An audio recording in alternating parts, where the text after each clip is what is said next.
Live from Town Square Towers at the heart of the Jersey Shore.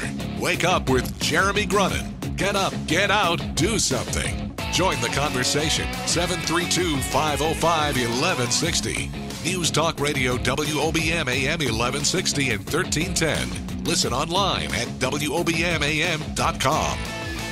Welcome back. 6:08. Tuesday, March 22nd, 31 degrees, heading up to 54 today. WOBM AM 1160 at 1310. News Talk Radio, streaming live on the Radio Pup app and WOBMAM.com. 732-505-1160 to join the conversation. We are joined now by Adam Perle, President and CEO, ArtPride, New Jersey Foundation. Good morning, sir. Good morning, Jeremy. Thanks for having me. Adam, first of all, I got to say to you, I give you major props. Okay, because where do you live, Adam? Bridgewater.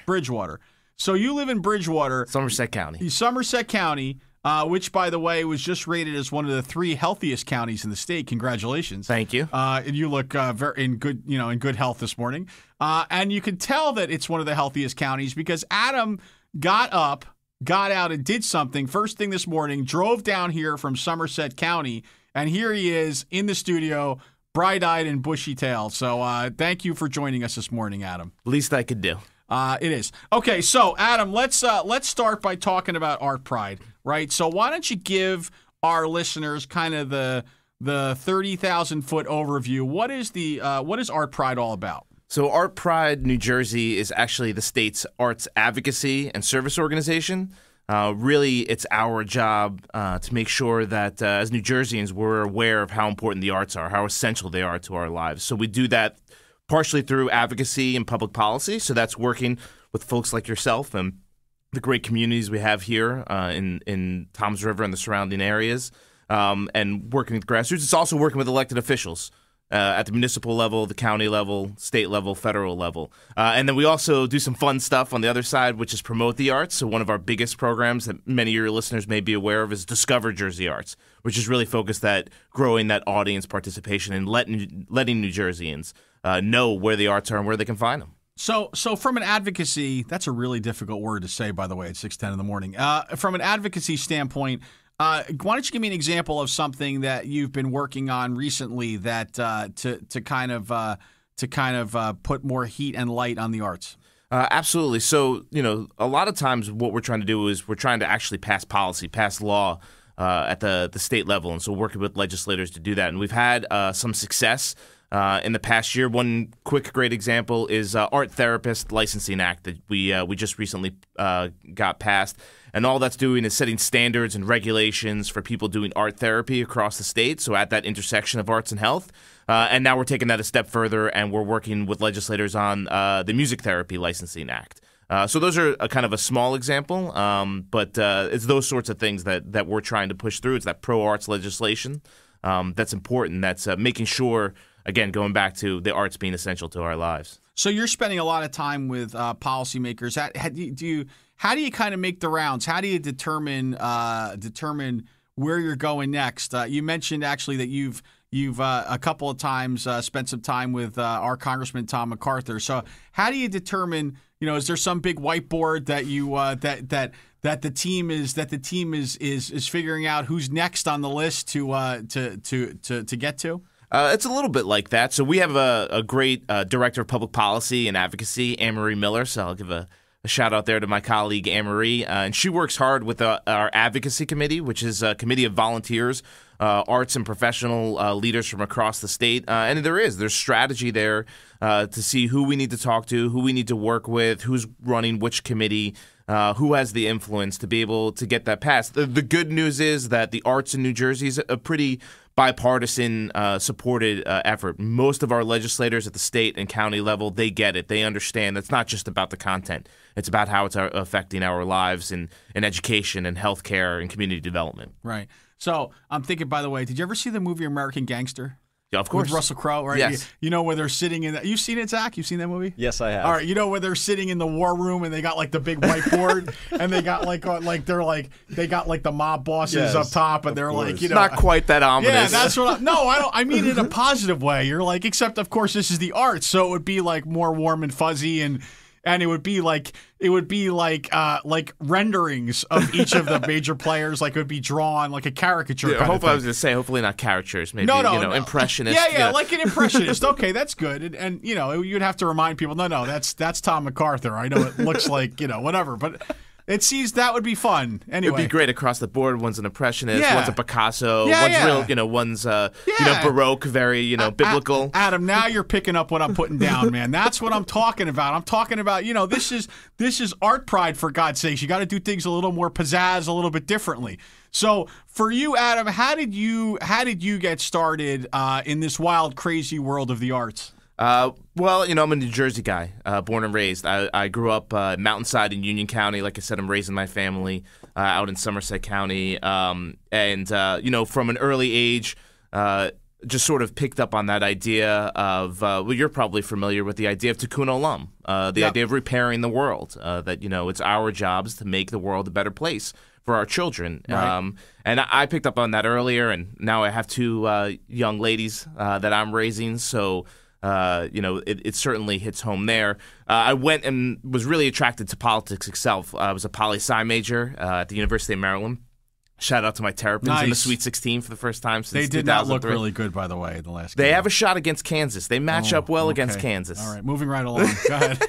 The arts were always a part of my life. You're looking at the Camp Skodak 1988 Junior Camp Best Actor for my role. Oh my God, you won that? That's me, yes. Wow. Yeah, for my role as the Wicked Witch in The Wizard of Oz. So at 8, I pulled that one off. Very nice. I was a teen arts guy in high school, doing more performing arts, and then, like I said, I was studying politics. Ended up working on campaigns. And ended up actually at the Princeton Regional Chamber of Commerce, which is the big chamber in the central part of the state, working in tourism, promoting that whole sort of greater Mercer County area, which is, the attraction there is arts and culture, education, and heritage. Brought me back full circle and got me connected back to ArtPride. Great. So now ArtPride. So what's the size of with all the work you're having to do around advocacy and all this, what size organization are we talking about here? So we have 7 of us on staff, and our budget's a little over $1 million. So we're small to medium sized nonprofit organization. But what we have really is the power of hundreds of arts organizations across the state, because we're a coalition. We're the arts service organization. We're serving all kinds of arts across the entire state, and we're the only organization doing that. So, we have a professional staff, and, it definitely takes that to do what we do, both for the promotion and the advocacy side.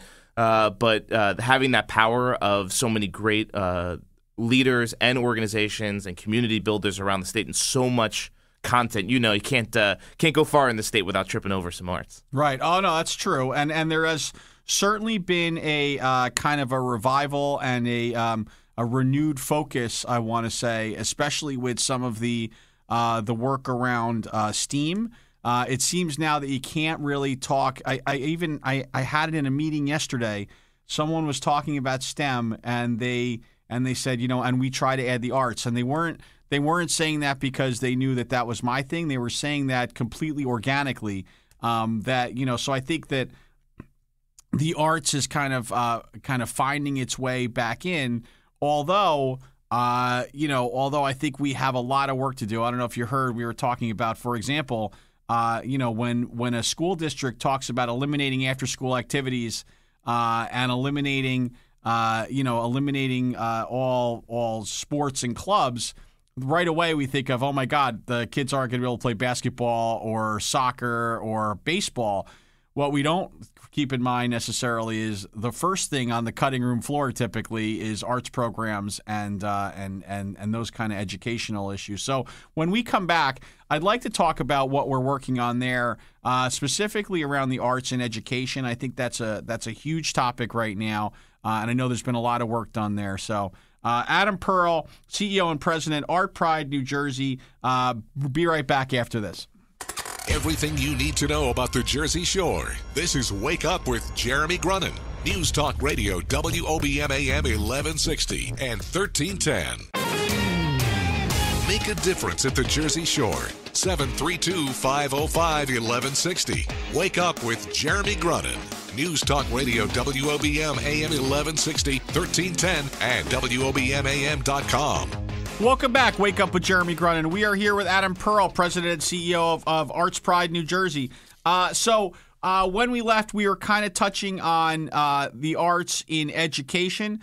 So in the break, we were talking a little bit about that waiting bill. Why don't you explain to folks what that means, what kind of happened there? Yeah, so this is another piece of policy that pro-arts legislation that is fantastic. I'm very excited about because, as I mentioned, I have two young ladies I'm raising in my house. They're going to be going to public school. We worked, ArtPride New Jersey, worked with New Jersey Arts Education Partnership, and we've got a bill passed that's now weighting arts education classes, so arts classes in high schools, equal to other classes. So this does a few things. One, it takes your top-level students, your top 5 or 10%, who are those overachievers that are, really striving, and it says to them, look, you have time. It's okay to take an arts class. It's okay to take fine arts or performing arts, and it allows them to have that creativity as part of their structure. It also takes that student who excels in the arts, excels at sculpting or painting or performing or dancing, and says, you're equal to the kid who excels at science or excels at writing and is, moderate, average, high school student, and allows that to be something that they can really excel in. And this, again, goes back to, what we're all familiar with, which is the importance of instilling that creativity, including that arts, along with the fundamentals of science, technology, engineering. So what would you say then to the detractor who would say, as an example, in Ocean County, we have a performing arts academy that falls under the umbrella of the Ocean County Vocational and Technical Schools. What would you say to someone who says, how many of those kids that graduate go into a career in the arts? Well, I think that it's more about the exposure and the experience. So, it's the same thing as the student who excels in biology in high school. How many of those students go on to be a biologist or a doctor? It's where you're tapping into that piece that allows you to be more creative, to open your mind, to be innovative. And so, we find, and you see it all the time, when you talk to extremely successful people, not just in arts and entertainment, but in business, in science, and in technology, and you talk to them about their experiences, and you'll find more times than not that, they learned violin growing up, or that they were, started on stage, and that's what helped them become, confident and strong. That's why they're, Fortune 500 CEO. It's that piece of it that's opening eyes up. It's not just about what eventually gets to the profession. But, yeah, there's certainly opportunities, tons of opportunities within the arts, both, as a performer and as an arts administrator. And the Voc Tech schools are a great place to be able to let students concentrate on that. It's interesting you say that. Yesterday, just to kind of drive home that point, I had a meeting. We met with the folks that run the Ocean County Library System. So Sue Quinn, who is the head of the library system, and Zarita Maddox, who runs who's one of the head librarians who runs the Toms River branch, the largest branch. And we were talking about creating some kind of a community art room, community music room, and putting a piano and a guitar and wind instruments, et cetera, and really kind of making a space. That's kind of a music space to expose kids that wouldn't necessarily be exposed to those kind of instruments somewhere, so they could kind of tap into that interest. And the funny thing that came out of that meeting was that both Zarita and Sue both have backgrounds in the arts. Both have backgrounds where they were either arts majors or performed in former lives, and now they're running one of the largest library systems in the country. And so it just kind of puts an exclamation point on the fact that it's not necessarily that you're going to be a Broadway performer, but it is that you're going to use it later in life, and it's going to be what shapes and builds you. Absolutely, and again, different types of arts are instilling different types of characteristics, different types of strengths. So, trying out performing arts, and like I did as a young child, gives me confidence to speak in front of large groups. Whereas being a musician, learning the violin might help you in math. I mean, there's direct correlations there, not only between the subjects, but between doing the arts and being exposed to that, and confidence, leadership, and actually grades going up themselves. Right. And I know there's a lot of work being done also around community development to this level. And I don't want to set you up for failure here because we're coming in the home stretch of this segment. So what I do want to talk about, I do want to touch on community development when we get back. I also want to talk about some of the more fun stuff, which is Jersey Arts. And so when we get back, we'll talk some more with Adam Perle, CEO and president, ArtPride New Jersey. So much going on in the arts, so much going on in this movement, the rebirth, the renaissance of the arts in New Jersey. And it's all because of Adam Perle, well, and others. Be right back. Wake Up with Jeremy Grunin.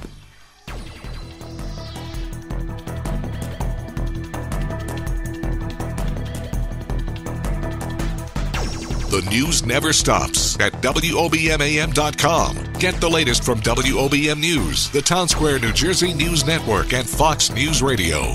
Wake Up with Jeremy Grunin. News Talk Radio, WOBM AM 1160 and 1310. Live from the Jersey Shore to the world. Get up, get out, do something. Wake Up with Jeremy Grunin. Take the show wherever you go. Download the free Radio Pup app for your smartphone or tablet. Join the conversation. 732-505-1160. News Talk Radio, WOBM AM 1160 and 1310. Listen online at WOBMAM.com. Oh, welcome back. Wake Up with Jeremy Grunin. 6:33, March 22nd, Tuesday. It's 31 degrees, a little chilly right now, but it's getting up to 54, so not bad. Radio Pup app, WOBMAM.com. You can listen to us, stream us, call us, 732-505-1160. You know the deal. We're here with Adam Perle, CEO and president of ArtPride New Jersey. So we were talking a little bit about community development through the arts. So what kind of things you have going on there? Well, I think for us, it's really about being a resource for communities that either want to grow or want to redevelop, maybe have been divested. This idea that the arts are an important part of the equation when you're developing a community, either from a totally divested standpoint to rebuilding a main street or downtown or growing it, but this idea that they're part of the equation is an idea called creative placemaking, and we're seeing it all over the state. You see it in places like Rahway, you're seeing it in Millville, you're seeing it in Red Bank, you're seeing it in even big cities like Newark, where the arts are infused or part of those decisions even early on in planning, to make sure that there's a sustainable model moving forward for our communities. And so ArtPride works as a resource to be able to help communities do that, bring best practices with home rule across the state. Right. There's a lot of different ways to sort of cut that and be able to do that. And so we try to be that connection for models that are working. Right. And really, I want to say, I think I think that folks sometimes can get confused because they say, well, you don't have a big budget, you don't have a lot of financial impact.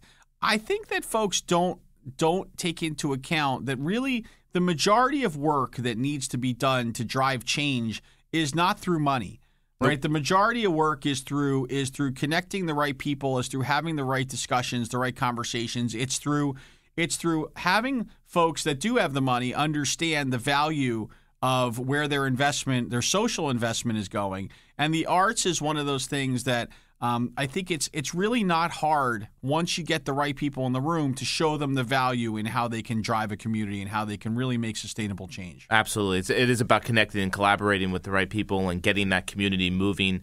And a lot of what we do is try to empower those, community catalysts, those leaders in individual communities, and help them move in that direction to get, as you said, both the elected officials and those with the funding to make the change. And it can happen, as you mentioned earlier, with the library, just by exposure, just by opportunity.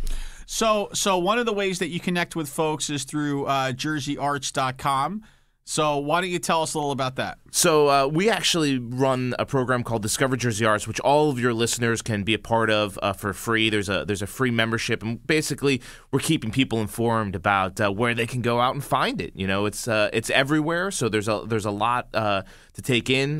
But we try to provide both access to opportunities and e-savers and promotional opportunities, run different campaigns. So we actually have Discover Jersey Arts is a co-sponsored project that we do with the New Jersey State Council on the Arts. It's a public, private partnership, which is fantastic. I know you're a big fan of those, and allows us, just like ArtPride covers the entire state, Discover Jersey Arts covers the entire state, all types of arts. Everywhere, and people can find out more at jerseyarts.com about that. Yeah, I'm actually on the website right now, and I'll tell you what, it is a super interactive kind of experience that you can really, you could just kind of put in your zip code and what's within 20 miles, and boom, you're off and you're doing something cool and fun, because we all know, the age-old question on a Sunday morning is, what do you want to do today?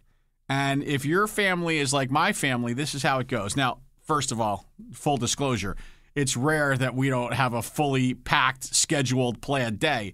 But when we do have that open day, the conversation goes like this. What do you want to do today, honey? I don't care. What do you want to do? I don't know. What do you think? I don't know. Let's ask the kids. Hey, kids, what do you want to do? I don't know. What do you want to do?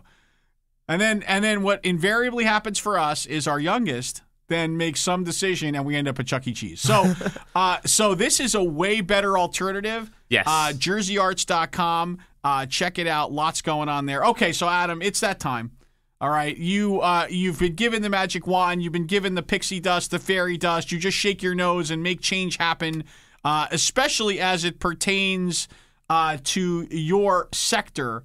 What is it that you would do if you could just kind of make that change with that magic wand? Well, it's maybe the easy answer, but I think it comes back to arts funding. So one of the things that we've talked a lot about is providing access and opportunities to those that might not have that. And so for me, I'd wave that magic wand, and I'd look for stabilized and increased funding from the arts, both from the state level, the money that goes to the New Jersey State Council on the Arts, and that they grant out to hundreds of arts organizations across the state, but also private and corporate funders, being able to see that value and invest in it, so that these arts organizations didn't have to spend so much time and energy and finances on what we call development, fundraising, and they could focus more on the programming, because the programming is where the impact is. The fundraising isn't where the impact is. The fundraising is, the ends, the means to justify the ends. Right. So, for me, having those arts organizations have that increased level of funding would mean more programming, more impact, us moving the needle, creating that, that connected, amazing, innovative next workforce. My kids are young, like I said, but my oldest daughter is like like Tom Robbins said, the thermostat of her imagination is permanently set on high. So I want to create that world for her where she can really dive in, and whether she becomes a professional artist or a Fortune 500 CEO, her choice. Right. It's there for her. The opportunity is there for her. Right. I'll tell you what, it's and it's an interesting point you bring up, because I had a very interesting discussion with someone who is a very, very good fundraiser. Actually, they work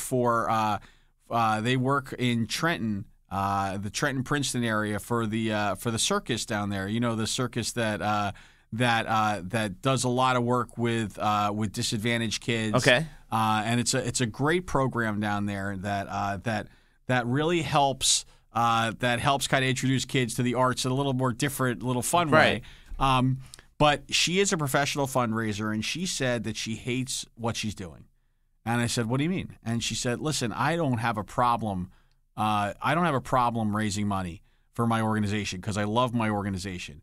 But if I looked at my skill set and what I'm able to do, I should be doing something that's so much more impactful than realistically doing what really should be the government's job, which is getting additional funding for great programs to help those that don't have the ability to experience the arts the right way. I'm actually doing the Robin Hood job of redistributing wealth that in a perfect world maybe the government would help me out a little bit with. So I had mixed feelings on that, because I had a whole Bernie Sanders flashback going on there, but I did appreciate the point that said, if only we could just fund these programs, and if only we could expose our kids of all socioeconomic levels to the arts in a meaningful way, I think we would have a much better world on a lot of different levels. I couldn't agree more. So Adam Perle, CEO and President, ArtPride, New Jersey. Adam, thank you so much for spending some time with us this morning. Thanks for having me, Jeremy. And listen, thank you for taking the trek from Bridgewater.